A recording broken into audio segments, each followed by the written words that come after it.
अब हमने motor area ये हमने सैजिटल सेक्शन काटा हुआ है, सामने से देख रहे हैं, ठीक है। हमें सामने से हमने निकाल दिया तो पीछे से हमें ये व्यू नज़र आया है, सामने से हमने ब्रेन कॉर्टेक्स को काट दिया है, अंदर से हमें ये नज़र आई हैं चीज़ें। ये हमारे पास सेरिब्रल कॉर्टेक्स है, this is the mid brain, ठीक है। इसके नीचे ये पोन्स है, ये हमारे पास मिडल है और ये स्पाइनल कॉर्ड का सेक्शन दिखाया हुआ है। मोटर कॉर्टेक्स में अब मोटर कॉर्टेक्स एक्टिविटी कोई परफॉर्म करनी है तो हमें कोई इन्फॉर्मेशन चाहिए, और ठीक है, उसको सेंसरी इनपुट कहते हैं।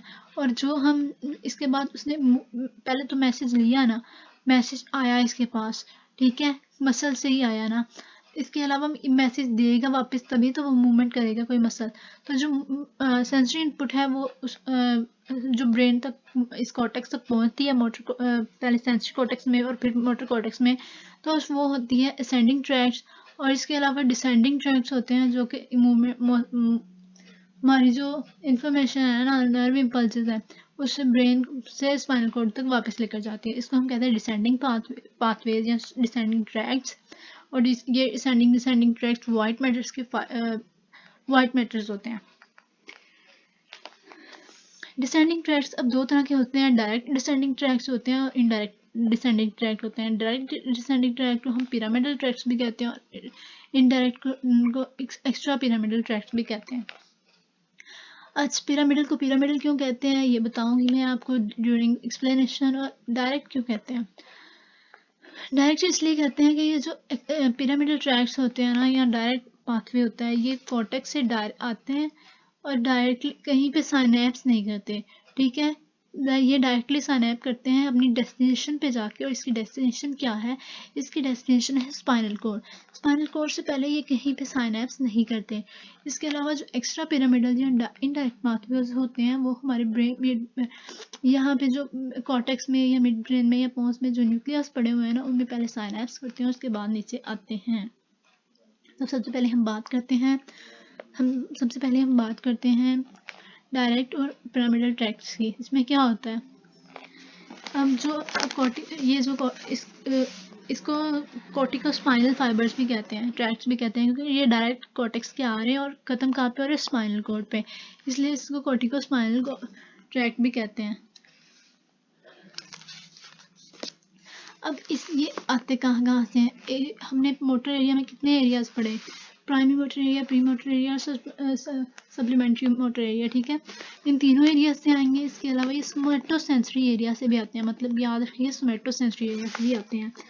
प्राइमरी मोटर एरिया से हमारे आते हैं 30% प्राइमरी मोटर एरिया से, ठीक है। 30% प्राइमरी मोटर एरिया से आते हैं। प्री मोटर और सप्लीमेंट्री एरिया से भी 30% आते हैं, दोनों से मिला के 30% आते हैं। इसके अलावा जो ये हो गए 60, बाकी 40% आते हैं सोमैटोसेंसरी एरिया से।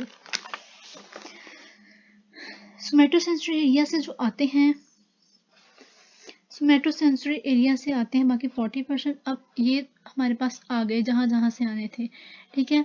अब ये नीचे आएंगे, ये हमारे दोनों सेरेब्रल हेमिस्फीयर्स के दरमियान जो कनेक्शन होता है उसको हम कॉर्पस कैलोजम कहते हैं। उसके नीचे ये हमारे पास लेटरल वेंट्रिकल है, उसके साइड पे ये हमारे पास है कॉर्डेट न्यूक्लियस। यहाँ पे ये पड़ा हुआ है हमारे पास लेंटिफॉर्म न्यूक्लियस, जिसमें पुटामेन न्यूक्लियस और ग्लोबस पैलिडस होता है, ठीक है।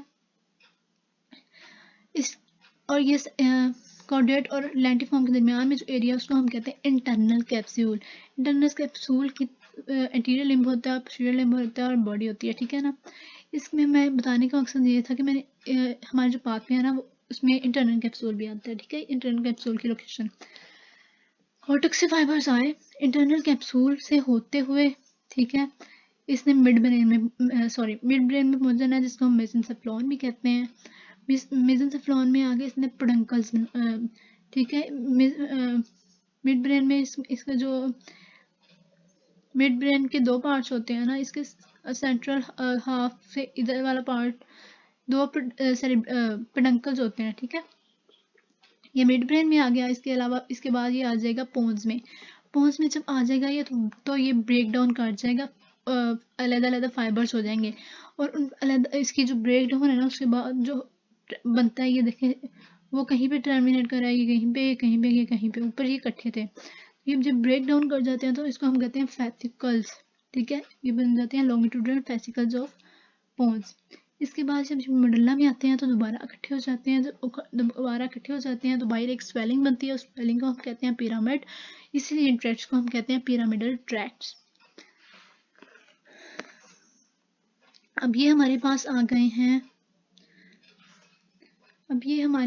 गए हैं स्पाइनल कॉर्ड में, ठीक है, ये स्वेलिंग बनी थी ऊपर। अब स्पाइनल कॉर्ड में इसकी ना दो डिफरेंट तरह के आके बन जाते हैं, इसकी डेस्टिनेशन दो डिफरेंट तरह की होती है। ये सेंटर में ग्रे मैटर है, ये साइडों में हमारा सारा वाइट मैटर है। वाइट मैटर में जो ये इसकी लेटरल साइड है और ये इसकी इंटीरियर साइड है। इसमें कुछ फाइबर्स क्रॉस कर जाएंगे, कुछ फाइबर नहीं क्रॉस करेंगे। 70% फाइबर्स क्रॉस कर जाते हैं और वो, ठीक है, जो क्रॉस कर जाते हैं वो जाके लेटरल साइड पे टर्मिनेट कर जाते हैं, ठीक है, लेटरल वाइट मैटर में चले जाते हैं और उनको हम कहते हैं लेटरल कॉर्टिकोस्पाइनल ट्रैक्ट, ठीक है। और इसके अलावा जो 10% होते हैं वो क्रॉस नहीं करते और वो इंटीरियर साइड पे आ जाते हैं और उसको हम कहते हैं वेंट्रल कॉर्टिकोस्पाइनल ट्रैक्ट। अब ये जो लेटरल कॉर्टिकोस्पाइनल ट्रैक्ट है, ये अब यहाँ पे तो हुए हैं ना, इसके बाद इसने ग्रे मैटर में जाना है, तभी तो ये अब एक्टिविटी परफॉर्म कराएगा ना। मोटर एक्टिविटी तो इस वाइट एरिया ने नहीं करवानी, उसने तो ग्रे मैटर में जाएगा तो इन्फॉर्मेशन जाएगी। तो इसने जो ग्रे मैटर में जाके टर्मिनेट होना है ना, तो वो ज़्यादातर ये इंटरमीडिएट एरिया है, ये इंटीरियर होना है, ये इंटरमीडिएट होना है, और ये उसके पीछे है पोस्टीरियर होना। तो ज़्यादातर जो होते हैं ना, ये इंटरमीडिएट में हो जाते हैं, ठीक है। इसके अलावा कुछ जो होते हैं टर्मिनेट कर जाते हैं सेंसरी वाले एरिया में, सेंसरी वाला ये डोर्सल वाला है, और इसके अलावा कुछ बहुत कम होते हैं जो इंटीरियर वाले में, ज़्यादातर सेंटर वाले में, कुछ पीछे वाले में, बहुत कम आगे वाले में, ठीक है। इसके अलावा जो वेंट्रल और ये जो हमारे लेटरल कॉर्टिकोस्पाइनल ट्रैक्ट है ना, ये हमारी हैंड की स्किल्ड मूवमेंट्स में हेल्प करते हैं। इसके अलावा वेंट्रल कॉर्टिकोस्पाइनल ट्रैक्ट जो कि आगे आए थे, इन्होंने भी टर्मिनेट होना है, ये भी टर्मिनेट हो जाते हैं उन्हीं जगह पे, ठीक है। इसमें से ये ज़्यादातर तो क्रॉस नहीं करते, बाज़ इसमें से भी क्रॉस कर जाते हैं। जो नेक और अपर थोरेसिक रीजन वाले जगह पे आते हैं ना, मतलब वहाँ के फंक्शंस के लिए होते हैं वेंट्रल कॉर्टिकोस्पाइनल, वो क्रॉस कर जाते हैं नेक और अपर थोरेसिक रीजन वाले। और ये जो वेंट्रल कॉर्टिकोस्पाइनल ट्रैक्ट होते हैं, ये हमारी पोस्चरल मूवमेंट्स को मेंटेन करते हैं। अब ये जो कॉर्टिकोस्पाइनल फाइबर्स होते हैं ना, अब ये जो कॉर्टिकोस्पाइनल फाइबर्स होते हैं उसमें से ज़्यादातर जो होते हैं लार्ज माइलिनेटेड सेल्स होते हैं, और वो कहाँ से आते हैं, वो आते हैं जॉइंट पिरामिडल सेल्स से। यहाँ जिन्हें मतलब कॉर्टिकोस्पाइनल फाइबर्स की बात करी होंगी, ज़्यादातर प्राइमरी मोटर कॉर्टेक्स में ना एक खास तरह के सेल्स होते हैं। हमारे प्राइमरी मोटर कॉर्टेक्स में ना खास तरह के सेल्स होते हैं, उनको हम कहते हैं, वो बड़े बड़े सेल्स होते हैं, इसलिए हम उनको कहते हैं जॉइंट पिरामिडल सेल्स, ठीक है। इनको बेड सेल भी कहते हैं। ये इनका साइज 16 mm का होता है, मतलब बहुत बड़े बड़े होते हैं, ठीक है। लार्ज होती है, माइलिनेटेड होते हैं, इनकी स्पीड बहुत ज़्यादा होती है, 70 मीटर पर सेकेंड की स्पीड से ये मूव करते हैं, ठीक। इसके अलावा वो कहते हैं ये सिर्फ 3% होते हैं, टोटल में से 3% सिर्फ ये होते हैं, लेकिन फिर भी बहुत हेल्पफुल होते हैं। और वो कहते हैं कि इसके अलावा जो फाइबर्स होते हैं ना, जो स्मॉल फाइबर्स होते हैं, वो 4 माइक्रोमीटर के होते हैं और उनकी कंडक्शन स्पीड भी बहुत कम होती है।